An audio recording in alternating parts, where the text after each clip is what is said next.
Hi, folks. I'm Father Joe Grimaldi. You can call me Joe, and I'd like to welcome you to my podcast. But now, here's our host and friend, Ken Calvert. Hi, everybody, and welcome to the Father Joe podcast. The Father Joe podcast is proudly supported by Hoot McInerney Star Lincoln, 12 Mile and Telegraph in Southfield. The spring savings sales event is going on now at Star Lincoln, and that means additional savings on every Lincoln in stock. Hoot McInerney Star Lincoln, they treasure your time. Experience the Star treatment.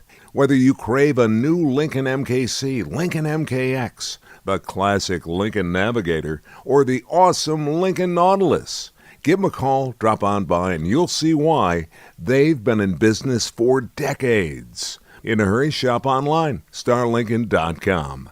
Both Father Joe and I are driving the Lincoln MKC, and I love mine. Hoot McInerney Star Lincoln, 12 Mile and Telegraph in Southfield, home of the Star treatment.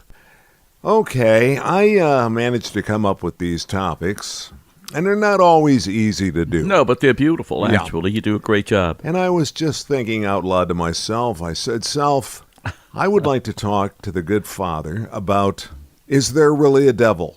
Do you believe in a devil? I certainly do, and I think he's at work all the time in the world. That's why we're in such a mess.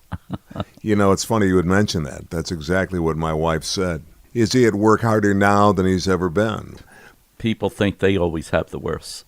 But it's not just a devil, it's a legion of devils, isn't it? It is, but by the same token, we like to personalize it to one devil. And that's Lucifer? I think it is Lucifer, because Lucifer was the bright star that God was expecting tremendous things from, and then he turned his back, and he became the enemy, if you want. And Lucifer, actually, I think you already know what it means. The name given to him was the bearer of light, the morning star, the bright light of the world, and so on. But he misuses all of that for evil as opposed to good. And I think this is a very important topic that you are bringing up in the church, because it does exist, I believe, and I think many believe. And to counteract that particular belief, you have a tremendous faith in the Archangel Michael, who is the one who does battle constantly against the devil. Now, you know, in many of the churches, we end the Mass, whether it be the Sunday Mass or the weekday Mass, with the prayer to St. Michael, that he will be the protector of his people as the devil goes around spreading the evil that he does, or she, whatever. You know, when we speak about angels, there's no sex involved. It's a spirit, isn't it? It's a spirit, yeah, but a strong spirit. Sharper than the human spirit, if you want, but a spirit all the same. Yet, does he get the connotation as Saint Michael, or is it just Michael the Archangel? Well, Michael the Archangel is a saint, yes. Okay. Saint Michael the Archangel. But he didn't have to go through a process of being canonized. No, he's one of the, He just is. He exists. Yeah. But the devil is at work. His work is never done, right? No, it isn't. Whether it be in the world of business, in the world of finances, in the world of entertainment, whether it be in any aspect of a person's life, the devil is at work. I mean, this is where you see people who seem to be so successful in whatever they do, they thwart, if you want, change their goals to something that goes against what is good. And you wonder, how does that happen? Yeah. And it's unexplainable, but I guess it can be explainable if you see the devil at work even in everyone. So, for example, any good person is constantly, indirectly or directly fighting against evil. And evil can be personified in the angel, the fallen angel, the devil. Mm-hmm. You know, you can't help but sort of characterize it in almost a Marvel comic book sort of a world, you know, where you have this table of demons. And Lucifer's holding this meeting, and you go this way, and you go that way. and you disrupt this, and you disrupt that. I would say that a lot of the recent entertainment, the last 100 years or whatever the case might be, whether it be comic books, whether it be those, the Superwoman fighting against That's what I mean when I say the Marvel comic books. Yes, the Marvel comic books. And the popularity is off the charts. It is. It's just so fascinating. Yeah. And, of course, people can relate to that so easily, and they love it, especially... I shouldn't say especially. I think young and old enjoy that kind of thing. Because good is triumphing over evil. Exactly. And people always like that story. Oh, they certainly do. Yeah. But I'm sure that it was generated because of Lucifer, because of the devil, because of the morning star, bright, beautiful, everything that is good being so evil against what is good. Huh? And then, of course, you have St. Michael the Archangel always pictured as someone who is going to beat the devil at any point. And so it certainly makes for a lot of interesting creative novels and pictures and movies and all of that. Yeah, if you put pencil to paper and you sort of draft or draw what you would consider to be an angel, when you look at some of the famous renderings, artwork, and especially in stained glass form, you always find a very powerful figure. Of course. Very comfortable putting muscles, actual, organic gym-like workout muscles on this particular angel, ready to do battle with the devil. And of course, they would always compliment the devil as well as being very, very strong, well fit, and prepared for battle. Always. And I suspect that's exactly what the whole point of the story is. This is good versus evil, and it never ends, but it will someday end. It will, because Christ has made that possible. This is what we're celebrating next week, Holy Week, and leading up to the triumph of Christ over death, over evil as well. Christ has the last word.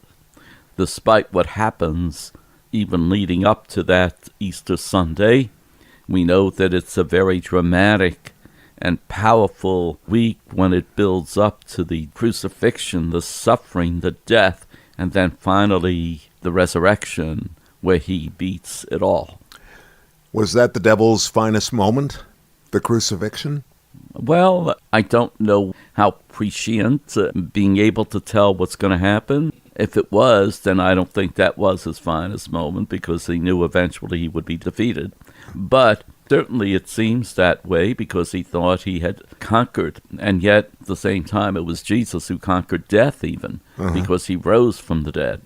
Had to be a very frustrating moment for our friend Lucifer and the rest of his legions out there. The legions that follow him, But that, you see, that's where sometimes when you get into the agnostics and those that just simply are not believers, it's like, oh, come on, guys. Think what you're putting forth here. You're putting together this real spirit to you that his entire purpose is to disrupt everything in the apple cart. Make it a horrible place, a horrible existence. Why can't you just chase good and leave bad out of it? Well, because bad exists. Every day when we wake up, we have to face decisions. Some are very small decisions, but they all have to do what's good and what's not so good. And so we make these decisions, and the more of these little decisions we make, it gets us stronger and ready to make big decisions when we're confronted with temptations that seem to be overpowering. But it takes practice, I think, in the little decisions that we make every day. Yeah. Now, we're all confronted with these every day. As soon as you wake up in the morning, you have to make decisions, Yeah. Am I going to go to work or not? This type of thing. Am I going to stay in bed or am I going to get up? And so these are the things that build up, if you want, our stamina for doing the right thing. And so eventually we will be faced with big decisions, and that's where it counts. Are we going to make the right decision? But you can see why the non-believer finds that particular element of Christianity, that part of the story, kind of hard to believe. Oh, definitely, especially when you can really relate better to the Marvel comic books. There's no question in my mind that that's where their interest lies, not in the reality of faith, and the reality of the lost souls. Well, it's very entertaining. It's very descriptive. It's graphic. So people who are not believers are certainly going to be entranced by that. Sure, when we were kids in the early interpretation of Batman, going back 45, 50 years ago on television, where they would put in the actual graphics, bam, pow, bing, zot. As kids, you would say, look at that, that was a good punch. You know what I mean? And that's exactly how we, as young kids back in the 2nd, 3rd, 4th grade, sort of imagined Lucifer, trying to take on Michael. Boom, a zing, a bop.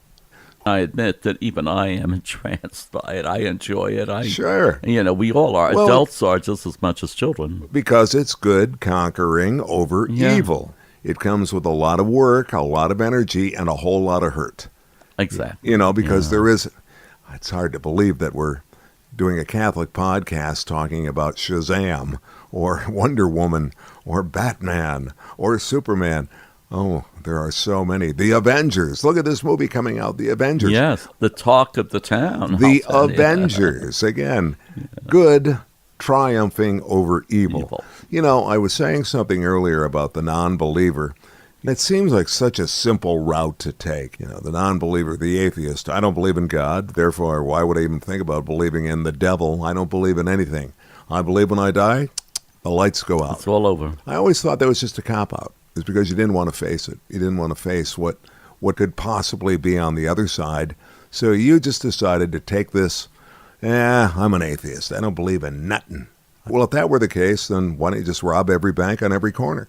I agree with you. I mean, it's hard to know what's in somebody else's heart. But the mere fact that there are people that don't believe in anything, you wonder. It goes back to that same idea. Is there someone without faith in the foxholes? Okay, this type of thing. Yeah, that's right. Yeah, the atheist on the airplane that's going down, right. So, in essence, every Mass has an element of the devil in it, something that makes us relate to the evil forces that are at work. Well, because what we're concentrating on is the Christ overpowering evil. Mm-hmm. However, it's interesting you bring out the idea of Mass. Huh? You and I know that in the major cities, the Black Mass is still going on. Yeah. And that's the essence of what devil worship is all about. And we have to be careful, even with the consecrated host. I don't know if you're familiar with that, Ken. The priest gives you the consecrated host. We have to watch carefully that host is consumed. In some cities, there are people that are willing to pay thousands, believe it or not, dollars for a consecrated host.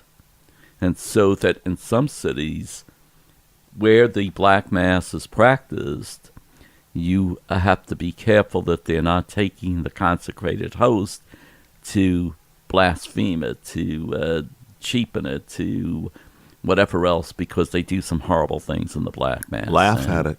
Well, more than laugh at it. Yeah. Oh, of course they would go beyond that, but it would start. Yeah. I'm sure that the service. So they want one as badly as they can get it. And I'm not exaggerating about the amounts of money that are paid for that. So it's interesting that people wonder, why do you have to correct somebody if they're just carrying the host and not consuming it? Well, one of the things we have to be on guard that it's not just a piece of bread. For us, it is the body of Christ. So you have to consume it. I had never, ever thought about that. Well, usually the Eucharistic ministers, if they watch or if they see somebody just receive the host and hold it in their hands and keep walking, you go after that person and say, that has to be consumed. That's amazing. You've never had to do that. Oh, yeah. You have.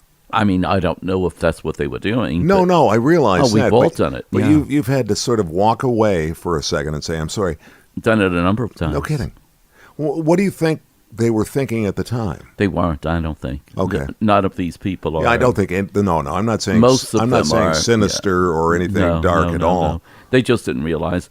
Here's what happens. The wording that we use during Mass is, this is the body of Christ. that has been sacrificed for you. And well, if you're not Catholic and you just happen to be there at church during a Mass, when you figured, well, I'm going to receive communion, so they go up and they get communion. Sometimes they don't know what to do with the host, and so they're walking around looking at the thing. Sometimes they just put it in their pockets. I've seen that. Or sometimes they try to consume it anyway, but they're supposed to consume it. This is a little bit of joking if you want, but at funerals where you have so many different people who have other religions than Catholicism that they practice will come up to receive communion. I always joke a little bit. I think without our knowing, we have a lot of first communions at funerals. Oh, I bet you do. Because they just decide that's what they're going to do, and they don't realize that they're out of order here. Yeah. Are they out of order? The idea of a communion, and this is what communion is all about, is that you belong to the community. And if you belong to that community, then you participate in the communion. Otherwise, if it doesn't mean anything to you, you shouldn't, because it doesn't relate to you. Mm-hmm. But if it does mean something, you're part of that community, this is why we receive. And that's why we receive communion. But if you're not part of the communion, you shouldn't be receiving communion. Yes. So that word is used in a couple of meanings. Therefore, if you are not Catholic and you'd like to come up and receive a blessing, you may do that as well. Oh, you're always welcome for that. The other thing, too, it's a matter of believing that is not just a symbol, but for Catholics, that's the reality. That's Christ himself. And so this is why we feel so strongly about it. I wouldn't be fair to the podcast if I didn't bring up the final component that's probably one of the more important components of the devil, and that is, of course, the exorcism. That is, of course, drawing or removing the devil from a person. Yes, there's no question. And exorcisms do exist, but they're rare, absolutely rare. As a matter of fact, the identity of the priest who is the exorcist is usually not publicized. It's kept secret as much as possible. The thing is this, most people who ask for an exorcism have heard about it, have seen it in movies, and probably don't know exactly what's involved. The drama that you see in movies is not necessarily what goes on. Scared the heck out of me. Yeah, but the thing is this, that the individual who is possessed certainly shows certain signs that require exorcism. When somebody comes and says, my son needs exorcism, sometimes they're just joking, but other times they might be serious because he does everything with a mean spirit. Before the church would even take any steps towards exorcism, they would require psychological evaluation, because it's not something that we take lightly. It's something that is very rare to start with, and therefore you want to have as much proof as possible that exorcism is something that is required. So ordinarily, it's not something that happens every day. It's a rare event. Yeah, I would think so. I would hope so. Let me put it that way. I certainly hope so. On a humorous note, I still remember getting phone calls because of the office that I was in the past. I would get phone calls of people who hated their sister-in-law. They said she came to visit, and ever since she left, the lights go on and off. The doors are knocking and closing, and there are noises all over the house. I said, no, listen. They weren't even Catholic, but they would call because they had seen the movie The Exorcist. Right. And therefore they would call the Catholic Church because they know that that's even a possibility, even though it's a rare, but it is a possibility. That's another topic that we'll have to get into sometime, because I imagine that you are not a believer in haunted house. People are fascinated by the way, apparently this house is haunted. Real quickly, what are your thoughts? My thoughts are these, that I think that's always possible, but since I have not experienced it, I'm very cautious about it. Okay. but that's because I have not experienced it. I'm not sure I want to. Thank you for joining us, everybody. I'm Ken Calvert along with Father Joe Grimaldi. We'll see you next time on the Father Joe Podcast. I look forward to it. Thank you. This is Father Joe Grimaldi, and I look forward to seeing you next time on the Father Joe Podcast. If you'd like, you can email us. It's frjoepodcast@gmail.com. That's frjoepodcast@gmail.com. We're also on Facebook. Simply search Father Joe Grimaldi. And thanks for listening, everyone.